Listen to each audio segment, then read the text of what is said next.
এখন এই টাইমিং কি বাড়ছে গেছে রে? কেমন? 8 মিনিট 9 মিনিট 8 মিনিট 9 মিনিট। যখন তুমি আসছিলে তখন তো তুমি বলছো কয়েক সেকেন্ড, 1 মিনিটের মতো। তাহলে ভালো না অবস্থা? কি বলেন? অনেক বসে। হ্যাঁ, অনেক। আর বেবি কনসেপ্ট করছে এখন। হ্যাঁ, এটাই আসল খবর, এটাই ছিল আসল খবর। আলহামদুলিল্লাহ, তোমার আমরা অভিনন্দন জানাই যে তুমি যে তোমার বাবু যেন সুন্দর থাকে, সুস্থ হয়। বউয়ের খোঁজ খবর রাখবা। এখন তোমার বউর ফলিক অ্যাসিড জাতীয় খাবার বেশি খাওয়াবা। কয় মাস চলে এখন? 1 মাস পার হয়ে গেছে, মানে 1.5 মাস চলে আর কি।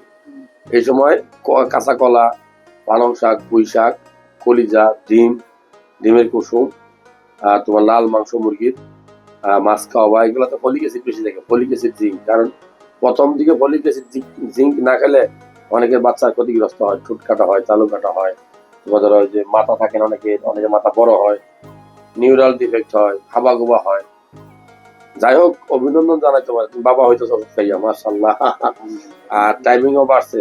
এখন স্বামী স্ত্রীর এই প্রথম 3 মাস মেলামেশা না করাটা বুদ্ধিমানের কাজ।